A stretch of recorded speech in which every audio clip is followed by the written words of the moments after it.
তাইলাস ইবনে মাইয়াস নামে একজন লোক আল্লাহ নবীর সাহাবী আব্দুল্লাহ ইবনে ওমর রাদিয়াল্লাহু তাআলা আনহুর কাছে আসলো। ওমরের ছেলে আব্দুল্লাহ তার কাছে এসে বলল, ওমর রাদিয়াল্লাহু আনহুর ছেলে আব্দুল্লাহ, আসাবতু যুনুবান, আমি কিছু গুনাহ করেছি। কি করেছি? কিছু গুনাহ করেছি। লা আরাহা ইল্লা মিনাল কাবায়ের, আমার কাছে মনে হয় সেই গুনাহগুলো কবিরা গুনাহ। কি গুনাহ? কবিরা গুনাহ। আব্দুল্লাহ ইবনে ওমর ডেকে বললেন, মিয়া তুমি কি গুনাহ করেছো বলো।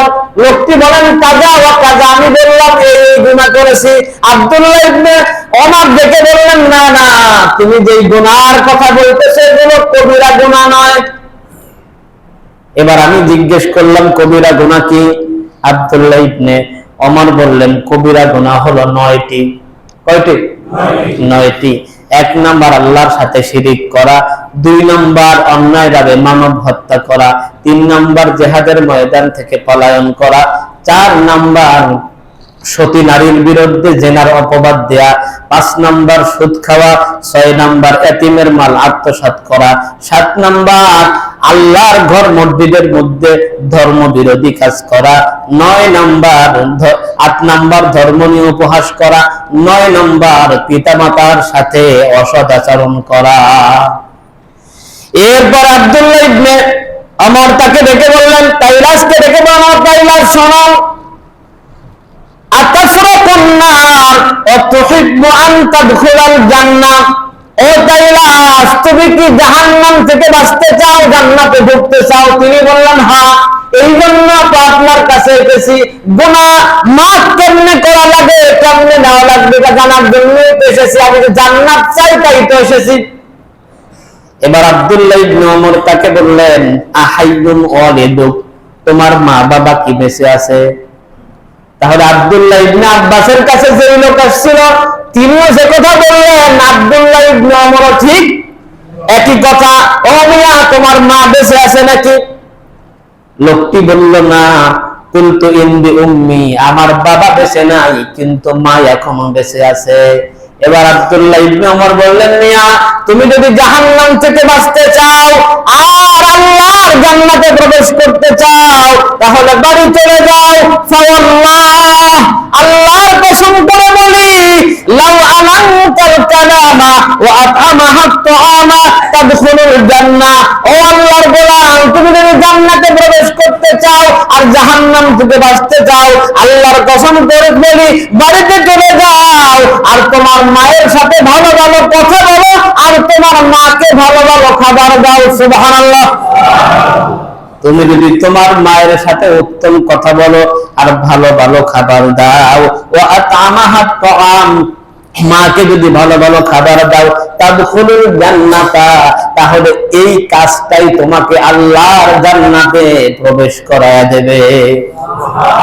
এখন বন্ধুরা বলেন, মা বাবার খেদমত করা, তাদের সাথে উত্তম আচরণ করা, এটা কি জান্নাতে যাওয়ার মাধ্যম নাকি মাধ্যম না? তাহলে এই বিষয়ে জ্ঞান অর্জনের দরকার আছে না নাই? আসেন আল্লাহ রাব্বুল আলামিন এই ব্যাপারে কি বলেন। কোরআনুল কারীমে অনেকগুলো আয়াতে আল্লাহ রাব্বুল আলামিন বলেন, ওয়া'বুদুল্লাহা ওয়া লা তুশরিকু বিহি শাইআন ওয়া বিল ওয়ালিদাইনি ইহসানা। আল্লাহ রাব্বুল আলামিন বলেন, ও গোলামেরা, ওয়া'বুদুল্লাহ, আল্লাহর ইবাদত করো, ওয়া লা তুশরিকু বিহি শাইআ, আর আল্লাহর ইবাদতের সাথে কাউকে শরীক করবা না। ওয়াবিল ওয়ালিদাইনি ইহসানা, আর আল্লাহর ইবাদতের পরে পিতামাতার সাথে ভালো ব্যবহার করবা, ইহসান করবা। কথাটা আমরা এর আগে বলছিলাম, আরবিতে 2টা শব্দ, একটা হলো ইনসাফ আর একটা হলো ইহসান। ইনসাফ অর্থ সমান সমান, ইনসাফ অর্থ, আর ইহসান অর্থ সমান সমানের উপরে। তো আল্লাহ বলেছেন পিতা মাতার সাথে ইনসাফ করো না ইহসান করো? সবাই ইনসাফ না ইহসান? তার মানে হলো, ও গোলাম, তোমার বাবা মা তোমার জন্য যা করেছে তা করলে চলবে না, তার চাইতে বেশি করো। হুকুমটা একটা দুইটা আয়াতে নয়, অনেকগুলো আয়াতে আল্লাহ রাব্বুল আলামিন বলেছেন। সূরা বনী ইসরাঈলে আল্লাহ ডাইরেক্ট ঘোষণা দিয়েছেন, وَقَضَى رَبُّكَ أَلَّا تَعْبُدُوا إِلَّا إِيَّاهُ وَبِالْوَالِدَيْنِ إِحْسَانًا। আল্লাহ রাব্বুল আলামিন বলেন, ও গোলাম, ওয়াকাদা রাব্বুক, তোমাদের রব ফয়সালা করে দিয়েছেন, তোমাদের রব রায় দিয়ে দিয়েছেন, আল্লাহ তা'বুদু ইল্লা ইল্লাহ, ইবাদত করবা সে কেবলমাত্র শুধুমাত্র আল্লাহর, ওয়াবিল ওয়ালিদাইনি ইহসানা, আর আল্লাহর ইবাদতের পরে পিতামাতার প্রতি ইহসান করবা। সুবহানাল্লাহ। এরপরে আল্লাহ কি বলেন শোনেন।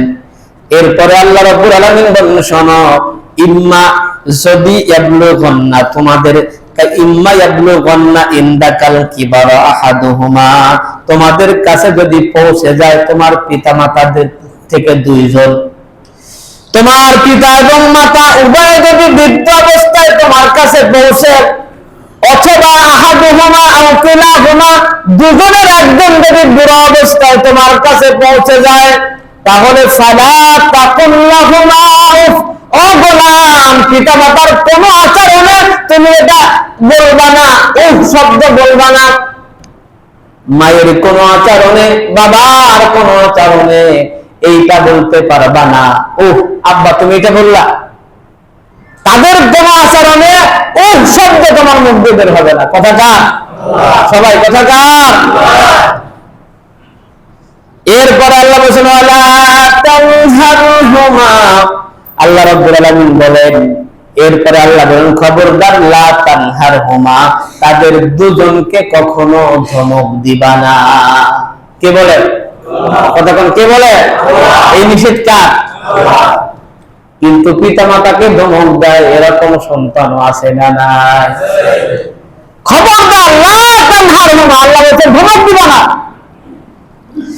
এবার আল্লাহ রাব্বুল আলামিন বলেন, আকুল, বরং পিতা মাতার জন্য তোমরা বলো, আকুল রাব্বিরহামহুমা কামা রাব্বায়ানি সগীরা।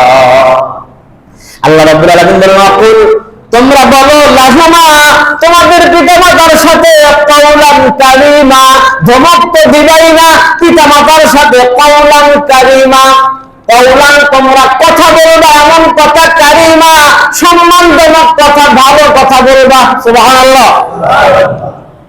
এবার আল্লাহ আমাদেরকে নির্দেশ দিচ্ছেন, তার মানে গাজীপুরার আল মদিনা মসজিদের মুসল্লিদের লক্ষ্য করে বলছেন, শোনো, অখফিদ লাহুমা জানাহাজ যুল্লি মিনার রাহমা, অখফিদ, তুমি লম্বা করে দাও, প্রশস্ত করে দাও, লাহুমা, তাদের জন্য, তোমার পিতামাতার জন্য, জানাহাজ যুল্লি মিনার রাহমা, রহমতের ডানা, রহমতের বাহু প্রসারিত করো।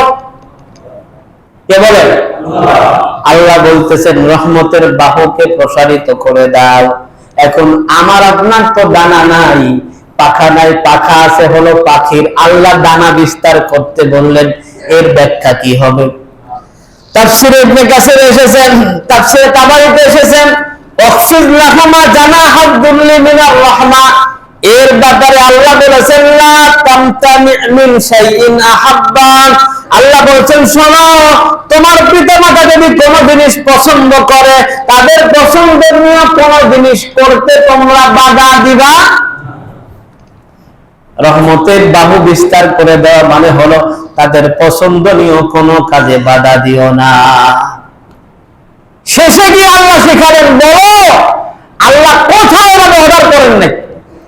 অনেক বহু দোয়া আছে, কিন্তু এরকম অর্ডার করেন নাই যে তোমরা বলো।